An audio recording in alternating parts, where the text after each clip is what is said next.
A recent report by the Alabama Political Reporter accuses U.S. House candidate Candice Duviel of lying about her participation in the 2024 election.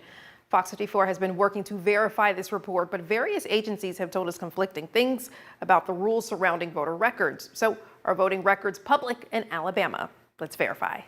For many of us, once we make the trek to the polls and cast our ballot, we don't think about it again. But in Candice Duviel's case, whether she properly cast her vote 2 years ago could make or break her campaign. So what happens to your ballot once you turn it in? Can you make sure it counts? And are voting records public in Alabama? We verify.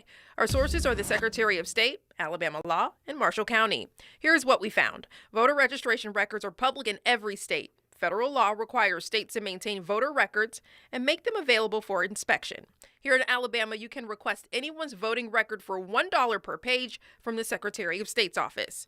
But that record only shows a person's name, address, date of birth, party affiliation, whether they voted in a given election, and precinct and district information. The record does not show how a ballot was marked or specific candidate choices. And when a person moves to a different precinct, their voter file may sort of reset and would only show what elections they participated in at their current address. What actually happens is a new voter registration file is generated for that new county. This is likely why Duviel's vote does not appear in her record. When she moved to Madison County in December of 2024, a new file was created which only shows the elections she's participated in since 2025. Another option is using the Voter View tool on myinfo.alabamavotes.gov. By entering your name and date of birth, you can see your registration status and ballot status, but only for that year's election cycle. In order to obtain records of previous elections, you have to contact your local board of registrars.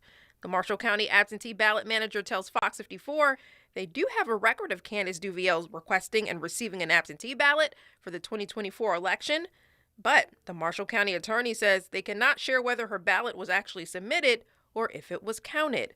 This is a legal gray area. There is no Alabama law that states whether a specific ballot was accepted or rejected is public or private information. So we can verify that yes, voting records are public in Alabama, but that public information is limited.